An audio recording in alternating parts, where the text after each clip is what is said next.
আসসালামু আলাইকুম। পরম করুণাময় আল্লাহর নামে শুরু করছি।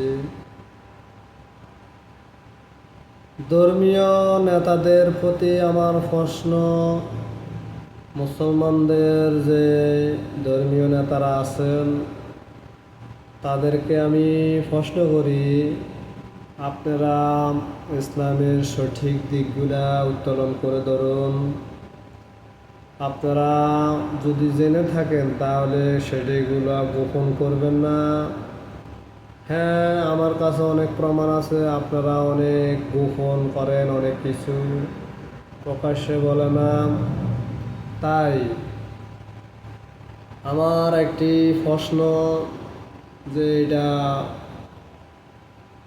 উদ্ঘাটন করবেন, সেটা হলো যে মুসলমানেরা নামাজে সেজদা যখন দেয় তখন ব্রেন পরিষ্কার হয়, ব্রেন ক্লিয়ার হয়, জ্ঞান বাড়ে, রুকু করে এবং কি আরও দোয়া করে রব্বে জিদনি ইলমান। সারা বিশ্বের মুসলমান এই সমস্ত দোয়া এবং আমলগুলো করে। তো এই দোয়া আমলগুলার প্রতিফলন আমরা কি দেখতে পাই? চতুর্দিকে লাঞ্ছনা, অপমান, অপদস্থ দেখতে পাই। বিভিন্ন জাতির কাছ থেকে আমরা সুযোগ সুবিধা নেওয়া লাগে।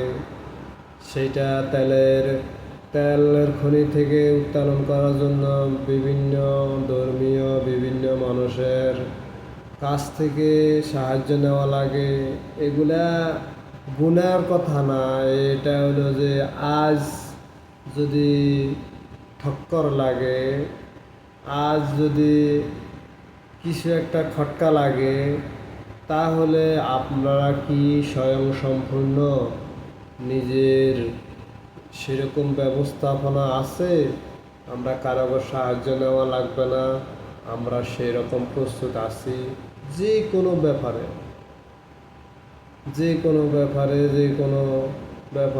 এখন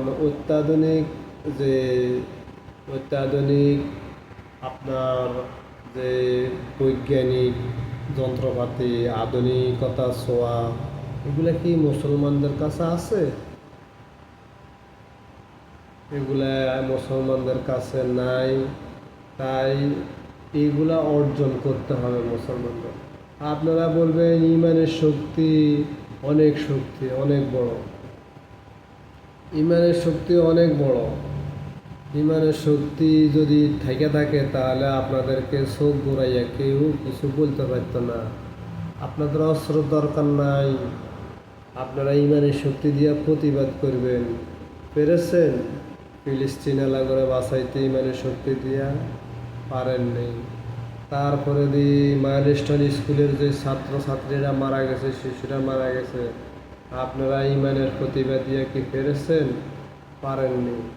তারপরে বিভিন্ন দেশে মুসলিমেরা যে মাইর খায়, এগুলা কি আপনারা ইমান দিয়ে প্রতিহত করতে পেরেছেন? পারেননি। এইগুলা বাউতাবাজি কথা কইয়া লাভ নাই, ঠিক আছে? এমন না যে আমরা বলি না ইমানের দরকার নাই। ইমানের যেরকম দরকার আছে এরকম পাশাপাশি এখন বর্তমান পরিস্থিতি অনুযায়ী আধুনিক যন্ত্রপাতি, আধুনিকতা সব কিছুর প্রয়োজন আছে। ইনশাআল্লাহ কথাগুলি মনোযোগ সহকারে শুনবেন আর আমল করবেন, চিন্তা করবেন।